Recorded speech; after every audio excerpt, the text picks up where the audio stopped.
Les Blue Jays qui Ouais. semblent être encore parmi les équipes finalistes pour l'attention d'un joueur de sa trempe. Mais écoute, ça va coûter cher, ça, là. Ça va coûter cher. Et écoute, dans les gros lanceurs partants, il en reste deux. C'est pas compliqué. Il y a Burns. Et l'autre, j'y vais avec Sasaki. Au jeu!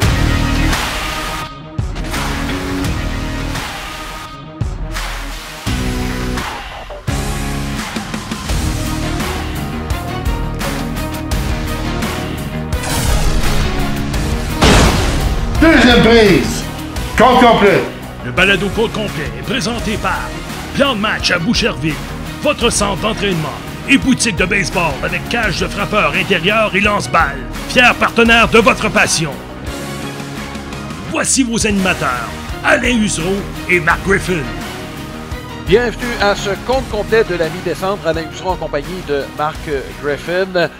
Marc, on va commencer par les transactions. Ça a été la réunion de, ce qu'on appelait, peut-être qu'on peut appeler encore les assises annuelles du baseball majeur qui se déroulent au début du mois de décembre. C'est un endroit, Marc, où il y a plusieurs, on se réunit au même endroit, ce qui fait en sorte que, que ce soit des joueurs, des agents ou encore même des joueurs des gens de deuxième étage qui sont là pour se chercher une job. Mais c'est pas pour ça qu'on parle. C'est la plus grosse réunion probablement des gens de baseball au cours de l'année. On va s'attarder en première partie de balado sur les transactions qui ont été effectuées. Il y en a eu plusieurs impliquant des joueurs importants. Je vais commencer par Andrés Giménez avec les Blue Jays de Toronto. Moi, je trouve que c'est un excellent coup. J'espère qu'il va demeurer au deuxième. Honnêtement, écoute, quand on regarde sa production défensive, on va parler de défense, c'est un des meilleurs joueurs en défense, toutes positions confondues. Donc, de ce côté-là, ça va être excellent. Si on est capable de le ramener offensivement à ce qu'il y était il y a 2 ans, ça va être un boni. Écoute, ça me fait penser un peu à Dalton Varsho. C'est-à-dire excellent joueur en défense. D'ailleurs, Varsho qui a remporté enfin un gant d'or. Mais son coup de bâton a beaucoup de potentiel, mais on attend des résultats peut-être un peu plus de façon constante. Dans le cas de Varsho, c'est la même chose pour Giménez. Tu sais, Alain, moi, j'aime ces joueurs-là. Le style très athlétique, capable de faire bien des choses. Tu l'as dit en défense, il est le meilleur joueur de deuxième but défensif. Est-ce qu'on va le faire jouer à l'arrêt-court éventuellement? On verra les plans pour Bo Bichette. Mais c'est une bonne acquisition à ce niveau-là. J'ai toujours pensé, Alain, on a regardé les Dodgers jusqu'en Série mondiale cette année. J'ai toujours pensé qu'une équipe très athlétique qui peut bouger, faire des choses sur les sentiers, le jeu défensif, évidemment. Tu regardes le personnel de lanceurs des Blue Jays, ça te prend des gars qui attrapent la balle. Tu sais, si on attrape la balle derrière, on joue bien en défense, ça va aider la cause de ces lanceurs-là. Alors, Giménez vient vraiment donner une stabilité à cette position-là, Alain, qu'il n'y en a pas eu depuis une couple d'années avec les Blue Jays de Toronto. Ouais. Tu sais, on a donné le poste à Biggio pendant une couple d'années, puis il n'était pas capable de prendre ça. Puis là, Merrifield est arrivé, puis on a beaucoup jonglé avec cette position de joueur de deuxième but. Là, on vient la stabiliser. Puis je parlerai pas de son contrat. Moi, ça a été ma première réaction, c'est que ça va coûter cher si jamais il frappe pas tant dans les prochaines années, mais il y a au moins une stabilité maintenant de ce côté-là. Ça, je trouve ça intéressant. Mais son contrat, il n'est pas si mal, Marc, quand tu regardes le marché. Je regarde 7 ans. Au total, évidemment, c'est pas le même montant chaque année, c'est gradué, mais c'est quand même pas si mal. C'est un contrat qui s'endure très, très bien du côté des Blue Jays de Toronto. Au total, là, quand on l'a signé, c'était 106 millions pour 7 ans. Je veux dire, c'est quand même... Évidemment, je ne le compare pas à Soto, là. Mais je trouve que dans le contexte, c'est quand même pas si mal. Non, puis c'est pour ça que j'en fais pas de cas non plus, là. C'est correct. Les Blue Jays sont quand même parmi les équipes qui ont une masse salariale élevée, là. Même s'il y a des trous encore à combler à ce niveau-là, même si Vlad n'est pas encore signé à long terme, mais ça reste que je trouve que c'est un pas dans la bonne direction. Mais maintenant, il faut que les instructeurs de frappeurs chez les Blue Jays de Toronto, je sais qu'on a fait des changements, on a ramené un gars des Twins, puis tout ça, mais il faut vraiment être en mesure, tu sais, de donner à Varsho et à Giménez des éléments, en tout cas, on l'espère, là, d'aller chercher un certain rendement. Je ne dis pas de frapper 300 puis avoir un PP à 900, c'est pas ça que je dis. Mais tu sais, d'avoir quelque chose de plus constant en saison, ça pourrait grandement aider la cause de l'équipe, là.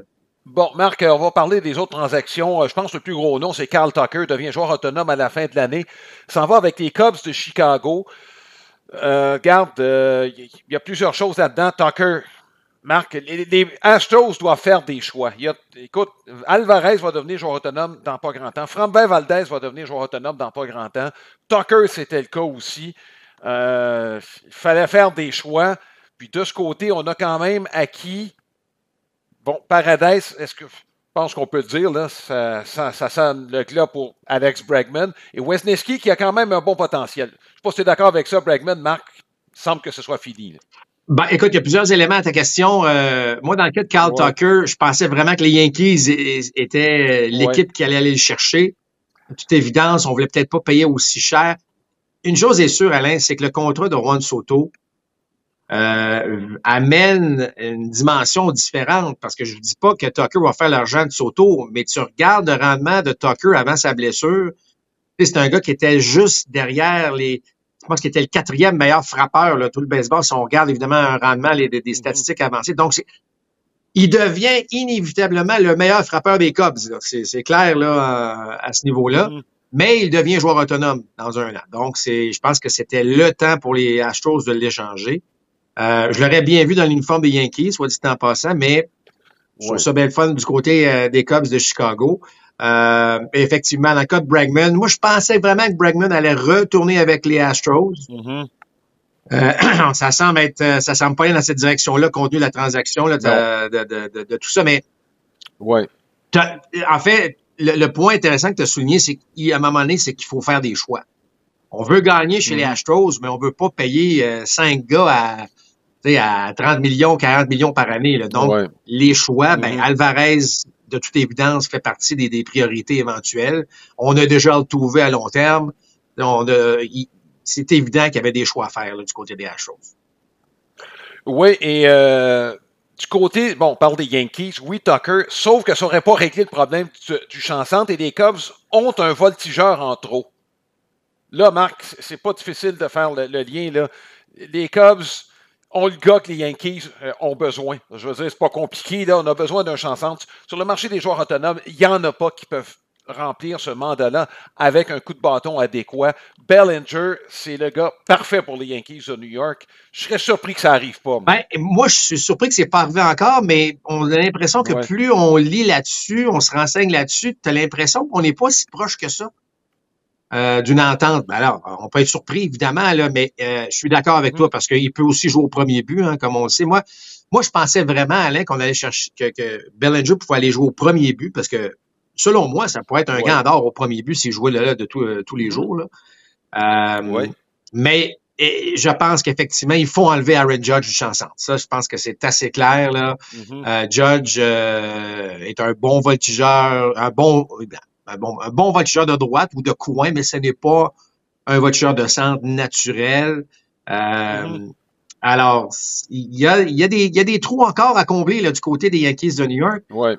Mais j'ai pas haï ce qu'on a fait, par exemple, jusqu'ici. Je veux dire une chose, la perte de Soto peut être lourde si tu regardes tout le rendement offensif, mais on a quand même comblé déjà des points importants. Et regarde, écoute, tu te retrouves avec Max Fried puis Devin Williams. On a une très bonne équipe déjà, là.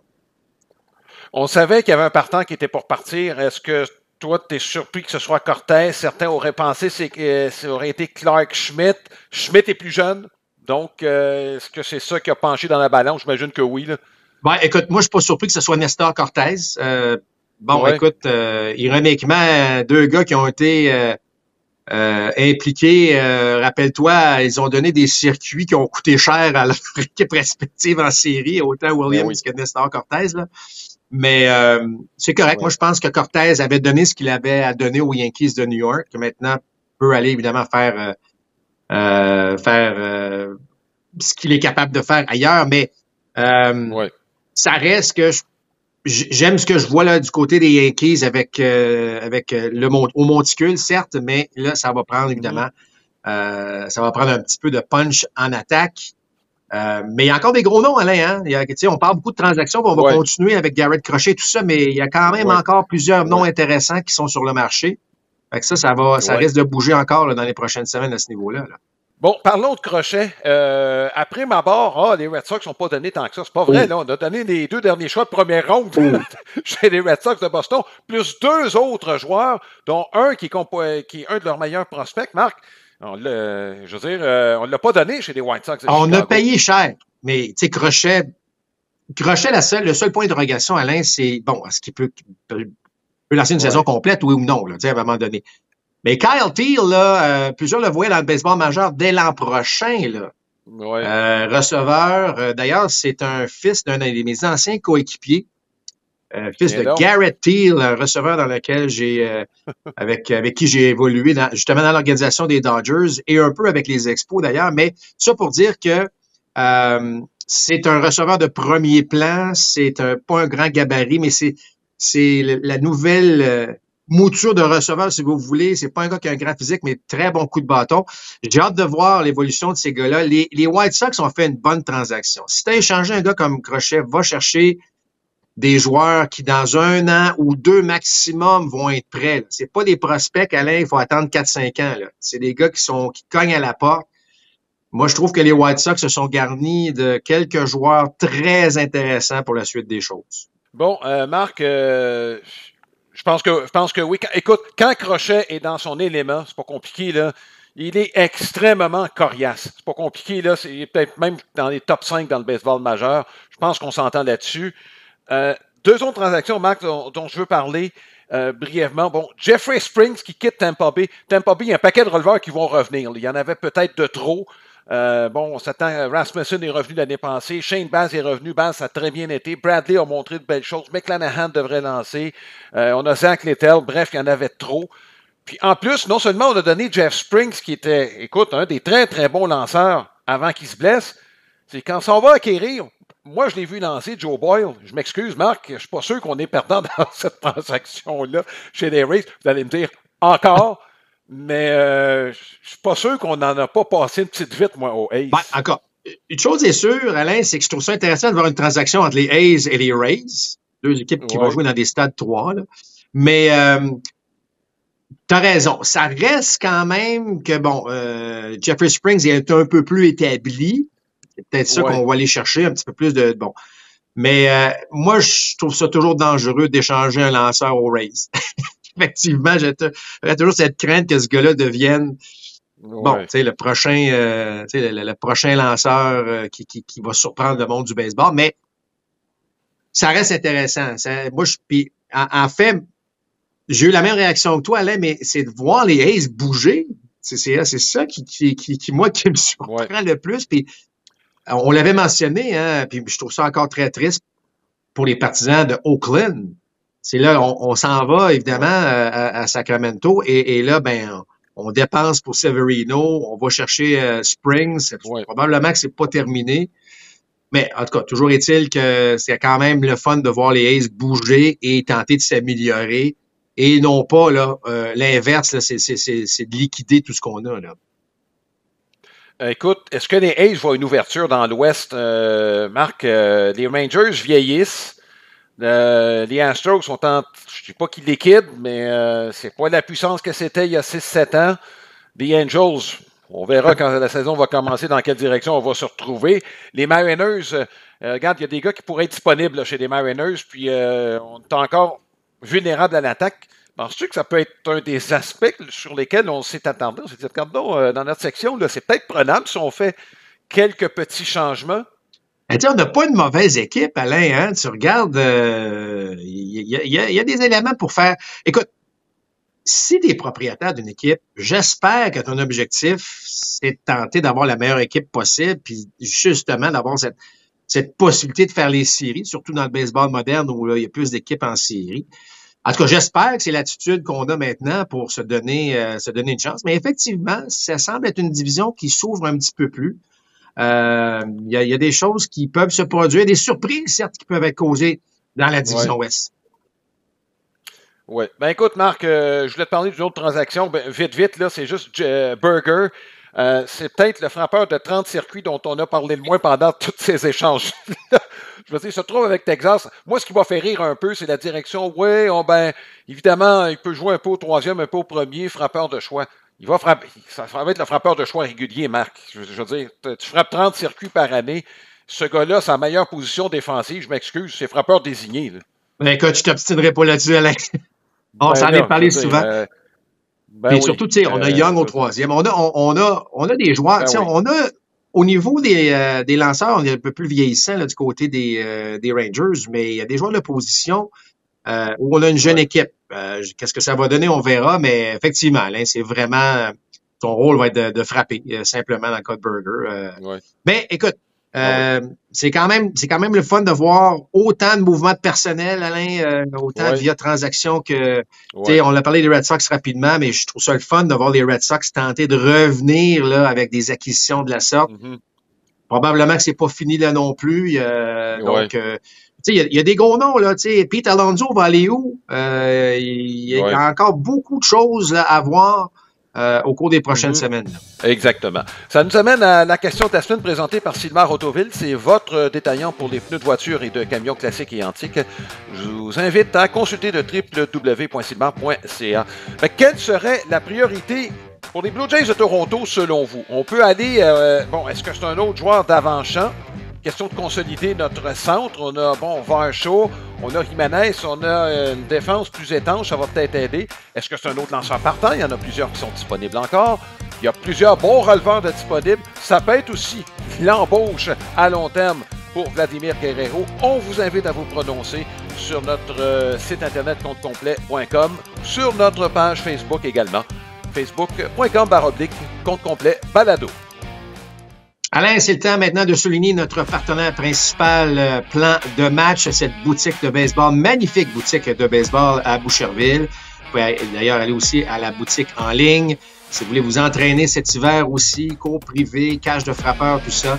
Donc, Plan de Match, on les remercie d'ailleurs grandement tout au long de la saison de nous avoir supportés. Et d'ailleurs, pour savoir comment nous écouter, où nous écouter ou nous regarder, allez sur notre site internet qui est le www.comptecomplet.com. Oui, et moi j'en profite, Marc, pour vous dire, si vous y allez, vous allez trouver de quoi vous divertir pendant un bon moment. Il y a plusieurs entretiens qui ont été réalisés au cours des derniers mois. Au cours de cette année, c'est pas fini encore. Cette semaine, il y a 2 beaux entretiens qu'on vous propose. Éric Serrantola, c'est un gars qui a grandi au Québec avant de déménager en Ontario, passé 10 premières années de sa vie à Laval. Et il fait partie de la liste des 40 joueurs des Royals de Kansas City, c'est-à-dire c'est un grand lanceur de puissance. Ses chances sont bonnes. C'est un releveur qui a impressionné au cours des 2 dernières saisons particulièrement. Il y a plusieurs bons lanceurs, bons jeunes lanceurs du côté des Royals. Pour qu'on lui fasse une place, c'est parce qu'il a impressionné. Il a atteint le niveau 3A au cours de la dernière saison. Et également un entretien avec l'auteur Alain Bergeron, auteur d'un livre sur l'histoire de Canadiens d'origine japonaise qui se sont formés leur propre équipe dans la région de Vancouver. Les derniers des SAI, c'est le titre de son livre, lancé au mois de mai dernier. C'est excellent comme livre, touchant par moments, et ça relate une histoire qui est peut-être méconnue, particulièrement ici au Québec, de cette équipe-là et des Japonais aussi, qui ont été victimes d'une injustice criante au cours de la Deuxième Guerre mondiale. Je vous en dis pas plus, je vous invite simplement à lire ce livre écrit par Alain Bergeron. L'auteur est un de nos invités, un entretien qui sera disponible cette semaine. Marc, on a parlé beaucoup des transactions qui ont été faites, mais beaucoup de joueurs sont encore disponibles. Qui pourrait faire l'affaire de certaines équipes? On a parlé des Yankees de New York, leurs besoins. À ce que je sache, ils ont toujours besoin d'un joueur d'avant-champ. Ce qu'on a su aussi, c'est qu'il y a certains joueurs qui pourraient s'ajouter au marché, sur le marché des transactions. Ces joueurs-là, ce sont, ce qu'on a entendu, particulièrement des lanceurs partants. On va y revenir tantôt. Chez les joueurs d'avant-champ, moi, je retiens toujours, j'ai dit au départ, les Blue Jays, leur cible aurait dû être Adames. Ils n'ont pas réussi à l'avoir. Il est allé à San Francisco. Ils ont quand même mis la main sur quelqu'un qui a un profil semblable. Moi, je pense honnêtement, pour le bien des Blue Jays, Dante Bichette ne devrait pas commencer la prochaine saison à l'Areco, à tout le moins. Mets-le au 3e but s'il le faut, mais pas à l'Areco. Ça te prend un gant supérieur. Et moi, si tu n'as pas eu Adames, c'est correct. Mais la prochaine cible serait Kim, à mes yeux. Écoute, je comprends d'où tu viens, Alain, avec ça. Par contre, là, tu viens d'aller chercher Jimenez au 2e, qui pourrait probablement jouer à l'Areco. Mais il faut que tu mettes Bo Bichette quelque part, puis je pense pas que moi, la solution est au troisième, personnellement. Effectivement, s'il n'y en a pas d'autres, que Kim s'en vient, puis là, tu mets Kim au deuxième, c'est-à-dire tu mets Kim à l'arrêt-court, puis tu mets Menez au deuxième? C'est ce que tu ferais? Ben écoute, peut-être que j'offrirais même Bichette dans une transaction. C'est pas compliqué, là. C'est bon. Fait que même s'il s'est fait couper les cheveux, Alain, tu crois pas au retour de Bichette, toi? Il n'y a pas le profil pour jouer à l'arrêt-court. Je pense que sa meilleure position, c'est au deuxième but. Puis là, tu as l'as des as au deuxième but. Il pourrait jouer à l'arrêt-court. Moi, je le laisserais au deuxième but, puis j'essaierais d'aller chercher quelque chose d'autre à l'arrêt-court. Puis là, je trouve que tu as quelqu'un qui pourrait t'aider, qui est disponible. En tout cas, moi, ce serait ça. Je te lance un nom comme ça, Alain. Oui. Tu sais, un gars qui peut-être déçu un peu, mais qui vient à peine d'avoir 30 ans. C'est Yohan Moncada. Il peut jouer au troisième. Ouais. Est-ce que ça peut être le profil? Parce que je regarde le profil des troisièmes buts qui peuvent jouer aussi au deuxième ou ailleurs. Il y a Alex Bregman. Bregman est capable de jouer à l'avant-champ. C'est un joueur qui a grandi à l'arrêt-court. On l'a mis au troisième parce que il y avait un certain Carlos Correa dans l'organisation des Astros. Puis là, finalement, il est resté au troisième. Mais tu sais, je dis pas que Bregman va aller avec les Blue Jays, c'est pas ça que je vous dis. Mais regarde les possibilités qu'il y a. Si quelqu'un qui signe Bregman, il y a possibilité que Bregman peut jouer ailleurs qu'au troisième. Tout comme Moncada d'ailleurs, hein, c'est pas un troisième but naturel, le gars qui joue à l'avant-champ. Donc, c'est quand même des joueurs intéressants qui restent à ce niveau-là. Moi, je pense que les Blue Jays, avec la direction actuelle, vont pousser Bichette le plus loin possible. Moi, je serais très surpris que Bichette soit échangé. Remarque que si on a une offre qu'on peut pas refuser, mais moi, je pense que les plans, c'est que Bichette va jouer à l'arrêt-court. Évidemment, Menez va jouer au deuxième. Qu'on va tenter d'aller trouver peut-être un coup de bâton de plus qui va jouer au troisième coussin, là. Il y a pas beaucoup. Écoute, par contre, Alain, la rumeur qu'on entend pas de plus en plus, mais qui est persistante du côté des Jays, c'est au monticule et c'est Corbin Burns, les Blue Jays qui semblent être encore parmi les équipes finalistes pour l'attention d'un joueur de sa trempe. Mais écoute, ça va coûter cher, ça, là. Ça va coûter cher. Et écoute, dans les gros lanceurs partants, il en reste deux. C'est pas compliqué. Il y a Burns et l'autre, j'y vais avec Sasaki. Moi, je pense que le marché de Sasaki va être très élevé compte tenu de son âge. Tu sais, il est plus jeune que Yamamoto. Ça a coûté quoi, 300 millions avoir Yamamoto? Je pense qu'on va être pas loin de là pour le lanceur japonais. Donc, Corbin Burns, écoute, il y a une feuille de route intéressante, c'est son âge. Est-ce que c'est une question d'année? Est-ce qu'on pourrait surpayer puis dire, regarde, on va te donner plus pour 5 ans, mais on n'ira pas plus loin? Moi, j'ai l'impression que c'est peut-être là qu'on... Tu sais, Max Fried, c'est un peu plus. On lui a donné de l'argent. C'est un gars qui est plus athlétique aussi, il faut bien le mentionner, là, dans le cas d'ailleurs, Marc, la semaine passée, j'ai parlé de mon voyage en République dominicaine. Et quand on a mis sous contrat Max Fried, j'ai dit c'est peut-être le meilleur voltigeur de centre que les Yankees ont présentement. mais tu sais, écoute, dans le cas de Burns, je pense pas qu'il aille chercher l'argent de Max Fried, compte tenu du fait que son côté athlétique n'est pas peut-être aussi élevé que Max Fried. Écoute, c'est parce que là aussi, Alain, tu l'as dit, il y en a de moins en moins. Je regarde la liste. Après Burns, et là, je parle de joueurs établis, vétérans. Là. Je parle pas du jeune japonais, mais tu sais, t'as Jack Flaherty, ça a été plus dur en série, qui a quand même juste 29 ans.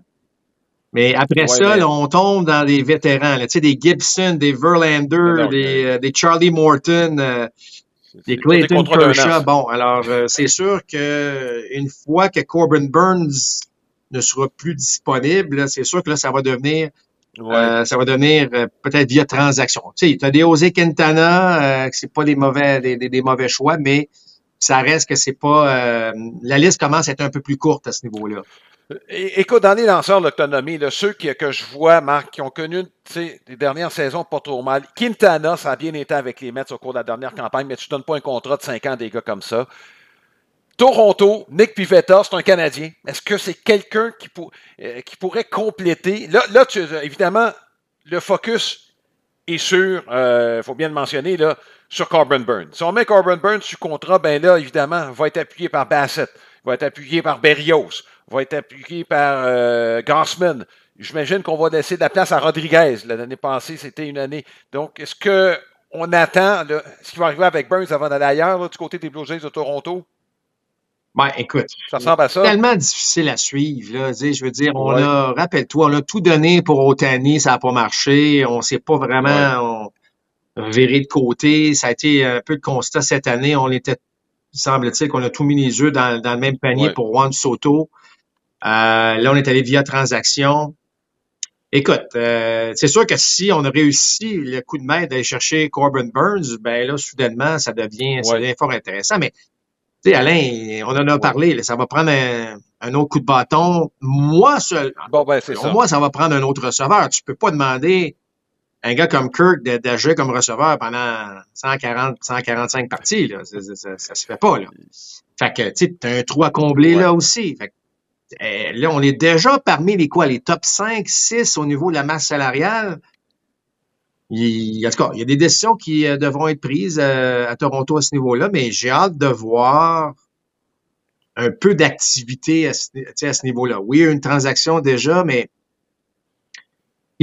on n'a pas une meilleure équipe que Baltimore, que les Yankees actuellement, et bon, les Red Sox avec Garrett Crochet, on verra ce que ça va donner, mais tu sais, il faut que tu commences l'année en te donnant de l'espoir que tu as une chance de terminer au premier rang de cette division-là. Oui. Écoute, juste question de marché, Marc. J'ai l'impression que les noms qu'on a entendus disponibles sur le marché des transactions, là, ça fait en sorte que peut-être que ça va favoriser le marché pour les équipes.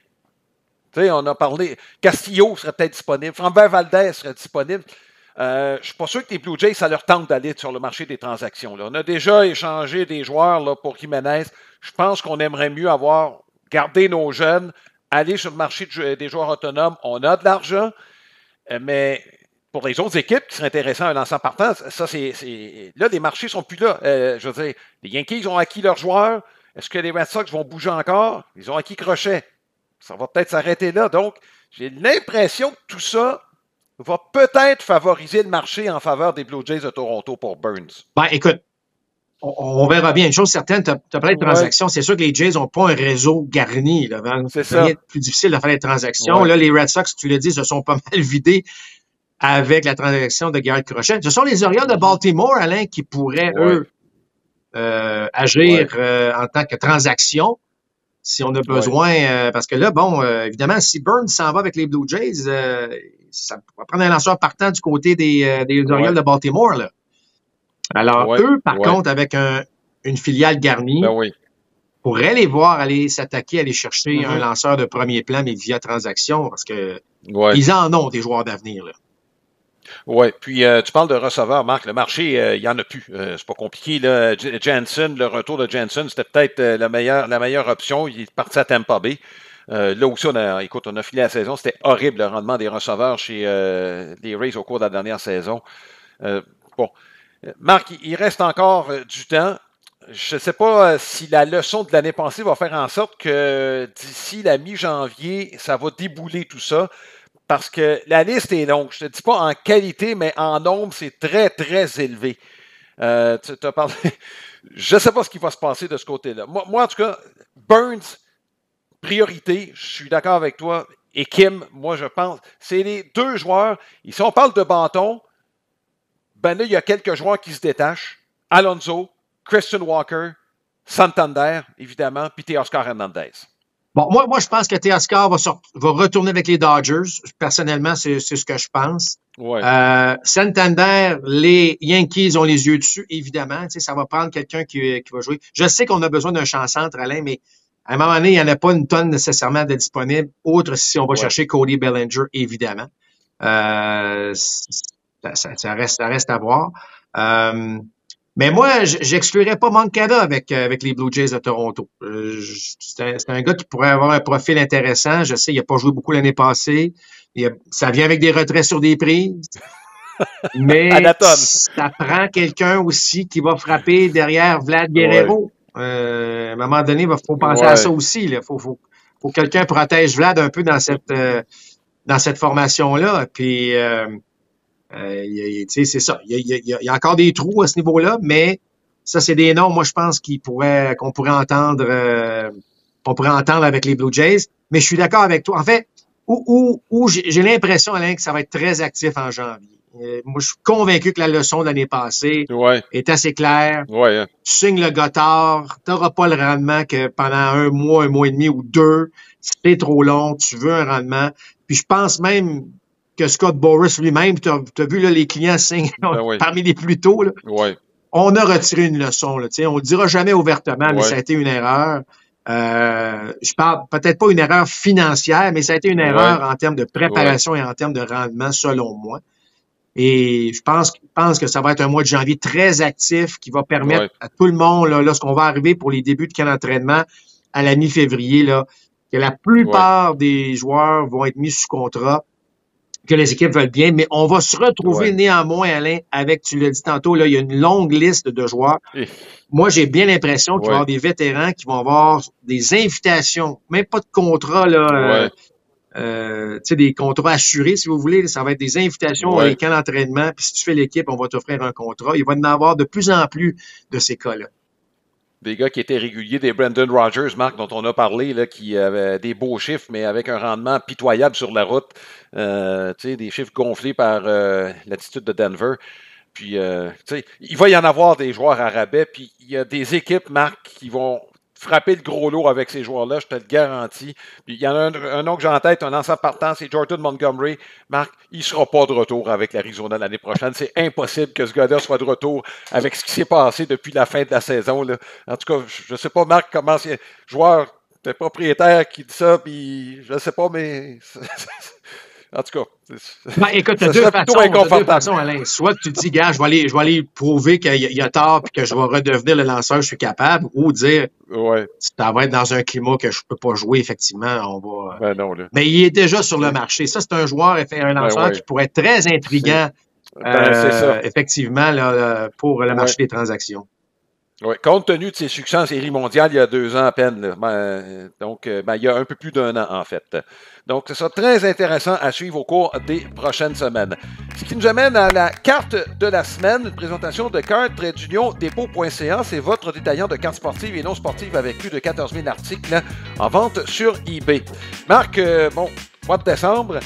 Le 31 décembre 1974, Jim Catfish Hunter signait un contrat mirobolant avec les Yankees de New York.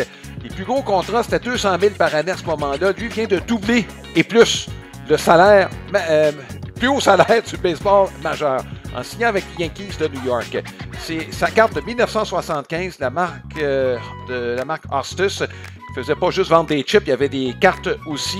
Donc, écoute, c'était vraiment limité. 150 cartes au total, distribuées sous forme de panneaux de 3 cartes détachables sur des boîtes qui étaient spécialement marquées. C'est des gâteaux Hostus qui avaient ces cartes-là. Et juste une note sur Jim Catfish Hunter, Marc. Écoute, cette année-là, 25 victoires avec les Yankees de New York. C'était sa première saison avec les Yankees. Je ne sais pas si on l'a usé à la corde, mais c'était sa dernière grosse saison avec les Yankees. 30 matchs complets au cours de cette année-là avec les Yankees. Il a gagné la Série mondiale 3 fois de suite avec les A's d'Oakland. Mais il y a une chose que je veux préciser. On dit souvent que c'est le premier joueur autonome. Il y a un astérisque à marquer à côté. Il est devenu joueur autonome par une décision d'un arbitre administratif parce que le propriétaire des A's d'Oakland ne voulait pas payer une cotisation d'une assurance-vie pour des raisons fiscales. Ça lui coûtait trop cher au propriétaire. Puis comme il n'a pas respecté le contrat de Catfish Hunter, l'arbitre a dit, écoute, tu n'as pas respecté ton contrat, mais le contrat que tu as signé avec les A's, il est plus valide, donc tu deviens joueur autonome. C'est pas un joueur autonome selon les règles qu'on connaît aujourd'hui. Par la suite, il y a eu Andy Messersmith et Dave McNally. Ça, c'était la suite d'une décision arbitrale, encore une fois. La première cuvée de joueurs autonomes, comme on les connaît, c'est au terme de la saison 76. Le premier qui a signé avec les Expos, c'est Dave Cash. Ça n'a pas été long. Le premier non officiel qui a signé un contrat, c'est Bill Campbell avec les Red Sox de Boston. Puis encore là, Marc, tu sais, qui a signé? Il a signé quand? Tu as la date de la signature, tu as la date de l'annonce de la signature. Donc, on ne sait pas trop c'est qui le premier, mais ce serait Bill Campbell. et certains d'ailleurs lui reprochaient d'avoir signé trop rapidement, mais il était tellement pressé de partir des Twins du Minnesota qu'il était pingre comme c'était pas possible. D'ailleurs, on a perdu je ne sais pas combien de joueurs au cours des 2 années suivantes. Bill Campbell était super content de signer son contrat qui était plus d'1 million avec les Red Sox de Boston. Et regarde, c'était payant pour lui. Il restait une grosse saison et après ça, il n'a plus jamais été le même. Campbell qui a lancé brièvement d'ailleurs avec les Expos de Montréal en fin de carrière en 1987. Je veux juste mettre le tout en perspective, Marc, dans le cas de Jim Catfish Hunter. Donc, et qui a gagné la Série mondiale par la suite avec les Yankees. C'est une 4e pour lui qui est au temple de la renommée. Mais tu sais, il a été, oui, joueur autonome, mais par une étourderie de son propriétaire, Charles O. Finlay. Et d'ailleurs, il n'en était pas une première, Marc. Je peux parler de joueur autonome? Il y avait, à la suite d'une dispute avec son joueur étoile, Ken Harrelson, à la fin des années 60, il a dit, regarde, je ne veux plus rien savoir de toi. Joueur autonome. C'est un frappeur de 30 circuits dans la fleur de l'âge. Qu'est-ce que tu penses qui est arrivé? Ben oui, tout le monde s'est garoché sur lui. On n'était pas rendu encore avec les gros contrats de télévision, pas les mêmes montants d'argent, mais s'est retrouvé avec un contrat beaucoup plus élevé que ce à quoi il s'attendait. Lui était mort de rire. Il s'est retrouvé avec les Red Sox de Boston en Série mondiale. Ben, en tout cas, une chose est sûre, ce que tu mets en valeur, Alain, c'est qu'en 50 ans, ça a changé pas mal. Les salaires, la façon, l'autonomie, tout en fait, tu as parlé de contrats de télévision. On est même plus, tu sais, les contrats de télévision seront même plus pareils là, dans les prochaines années. Tout a changé tellement. L'important dans tout ça, puis là, je ne parlerai pas du côté financier parce que là, on sait à quel point ça va exploser, là, mais c'est l'évolution des athlètes sur le terrain. Puis j'enlève rien à Catfish Hunter. Tu as parlé du fait qu'est-ce qu'on l'a peut-être brûlé, effectivement. Là, je pense on n'est pas. Je pense qu'on n'a pas réussi encore à trouver la bonne recette exacte, à savoir c'est quoi le nombre de manches, ou est-ce qu'on lance plus, on lance moins, est-ce qu'on devrait lancer. Quelle est la vraie technique pour permettre à un gars de rester en santé, surtout un lanceur, là. Ça, c'est peut-être l'élément qui reste. Mais pour tout le reste, là, je regarde le côté athlétique. Autant qu'on cachait des gauches en gauche au premier but, c'est tellement plus le cas. Le baseball a beaucoup changé dans les 5. Tu as parlé de 75, on arrive en 2025. C'est 50 ans la différence, puis il y en a une énorme différence. Oui, ce qui n'a pas changé, Marc, c'est que le lanceur est toujours à 60 pieds, 6 pouces et qu'il y a encore 90 pieds. Il faut que tu te rendes là sur un roulant, avant que le joueur d'avant-champ relaie la balle au premier but. Les distances, dépendant des endroits, mais les distances demeurent foncièrement les mêmes. La balle n'a pas changé tant que ça. Là, tu vas me dire qu'on l'a durci ou on l'a ramolli, mais la balle n'a pas changé tant que ça. C'est encore des bâtons de bois. Même si on est allé avec l'érable maintenant, en tout cas, à un certain moment donné, il y avait l'érable pour que ça soit un peu plus dur. Ça reste.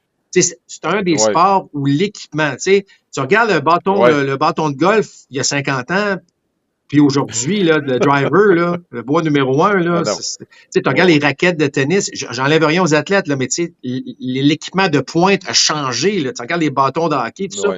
Mais au baseball, on est resté, l'équipement n'a pas évolué au point où ça a changé complètement la dynamique du sport. C'est qu'on a vraiment évolué la mécanique, la biomécanique, l'entraînement, il y a tout ça qui a fait que le baseball a évolué, mais c'est pas l'équipement qui a changé le fait qu'aujourd'hui, on frappe plus ou moins, ou peu importe. Là. Je pense qu'il faut accepter, Marc, que tout évolue, puis ça inclut le baseball. C'est pas compliqué. Là, dans une société qui n'est pas statique, tout évolue, notre façon de vivre, etc. Et ça se traduit aussi par des changements dans tout. Ça inclut le baseball. Il faut l'accepter. Et comme tu l'as dit, les athlètes sont meilleurs qu'ils n'ont jamais été. Et dans 30 ans, on va dire la même chose. Bon, ça complète notre balado. On va suivre l'actualité. Notre balado va suivre également l'actualité dans le baseball majeur. On est dans le temps des fêtes. On espère que vous allez en profiter de façon intelligente. Moi et Marc, on vous souhaite de bonnes fêtes et on se revoit très bientôt. À la prochaine. Balado compte complet vous a été présenté par Plan de match à Boucherville, fier partenaire de votre passion.